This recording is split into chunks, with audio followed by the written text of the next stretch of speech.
So I'd like to talk about introducing strangers to pups of the age that the camera's pointed at now. These puppies are 4.5, 5 months old, something like that. So they're not adults, but they are guard dogs, and they know they're guard dogs, and they are discerning at this point. So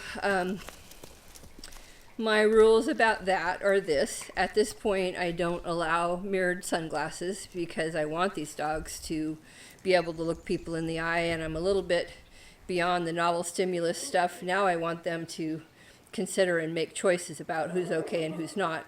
So I want them to be able to have all the information they need to make that decision. So I want them to be able to get a sense of people. So no mirrored sunglasses. At this point, I ask people to turn their cell phones off. It's not essential, but my thinking about that is this, and this applies to my adult dogs as well.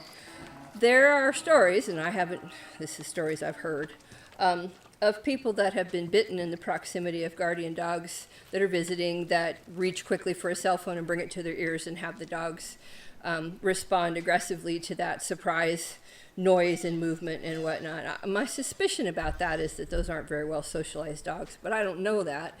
And I know that my dogs are safest here on the ranch, and there are laws that protect those of us who have guardian dogs because they are livestock dogs, and so like they get to bark, and there are laws that protect them. But what I worry about is, even if it wasn't my dog's fault, even if it shouldn't have happened, if one of my dogs bit somebody, what if they quarantined it? What if they took my dog and kept it 30 days? It would, especially in the case of my adult dogs, I probably wouldn't get the same dog back. It would just be so hard on them. So I just simply don't put my dogs in a position where they're worried enough to think about doing anything about anything. And I make sure that there are not surprise things. I kind of micromanage things. My dogs are very durable. Nobody's given me a reason to feel this way about it particularly, but I feel like I'm out ahead of it. I'm making sure that I don't find myself in one of those positions and that my dogs don't, and I think that's my job. So this is the age where that starts to change, because they're not little puppies anymore. They're not adults, but they know a lot at this age. So that's the deal with that. I make sure that the pups know that I want them to visit with a person. I don't want them to just accept any person that shows up. So when I walk out with pups of this age, I invite them to come and see the person. And it's probably obvious because my body language is telling them that I'm happy about this and that's okay. But I like to put that extra step in there so that my hope is that they listen for it a little bit as adults. And if they don't hear that from me, that maybe they hang back and think a little bit. Maybe it doesn't work that way, but I figure it doesn't hurt anything. I don't let people visit my dogs without me there. So my suggestion is this about shared fence lines and neighbors and things like that. Everybody's going to want to come and see, back up. So if you're going to bring guardian dogs home, you should have to talk to your neighbors. You should have let them know that there will be barking dogs, there will be big dogs. You should have let them know that there's a peripheral benefit to them in having the dogs, and that their cats and little household pets are probably a little bit safer. If they have livestock, their livestock is probably safer. Also, when your dogs get big, and if they meet the puppies when they're little and they're cute and they like them, there's probably more tolerance for a barking dog at night that's not as discerning as it will be when he grows up. And when he grows up, he's a great big dog. And if he gets out, there are instances of people being afraid of 100-pound dogs barreling through their yard. And these dogs, when they get out, get shot and get run over. So, sorry, there's sheep playing with my tripod. So I advise people to talk to the neighbors and let them know, and try to build in a little bit of a partnership with the neighbors.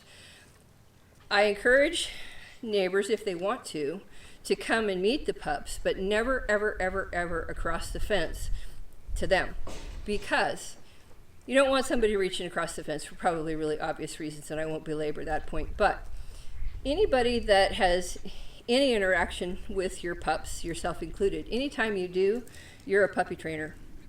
And you, as the owner of the dogs, have a big investment in doing this right. Hopefully you have some pretty good education about how to do it right.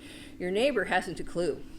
So you don't want puppy training to be going on across the fence without you knowing what's going on. That's way too much to leave to chance. I'm going to walk with this, please forgive me, but the dogs are not where I can see them. So I tell people when the new dogs are there that they're welcome to come and meet the dogs, and I introduce them to the dogs. And then I ask them when they see the dogs across the fence that they do their best to be invisible, that they don't speak to them at all. Don't yell at them. If you've got an issue with my dogs, come and see me. Please don't yell at my dogs. Really, for the most part, that works pretty well. In walking in with dogs of this size, they can be imposing to people even at this size. And it is true that if a person, I had this happen a couple days ago. There was a small person, adult woman, who felt a little bit, I don't know, I won't supposed to know what she felt, but when she saw the dogs, she raised her hands up in the air.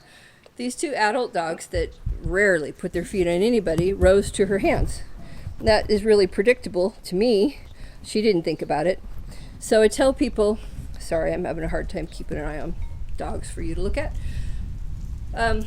When you walk in with puppies, tell your strangers to keep their hands at their sides or their hands clasped in front of them or just low so that the dogs don't have an up target. These dogs this size, they have a lot of manners. They know a lot of things, but they get very excited about strangers and they tend to sort of forget their little brains a bit, or can. And so the more that the stranger helps them out by keeping hands low and things like that, the more likely they are to be able to keep their feet on the ground and not undermine the training that you've put into this.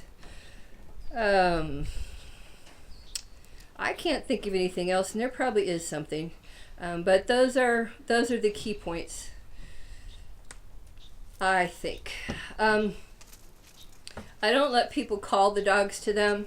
If I walk in with dogs and the pups hang back, I allow that. I absolutely respect that from the dogs. So you can tell people, we can go in, and if the dogs choose to meet you, that's fine. But if they don't, we're going to leave it that way because the dog owns the field, and that's how it is. And that kind of helps to convey to your neighbor a little bit why the dog is there anyway. I know there's something I'm forgetting, but I will leave it at that for now. So I hope that helps.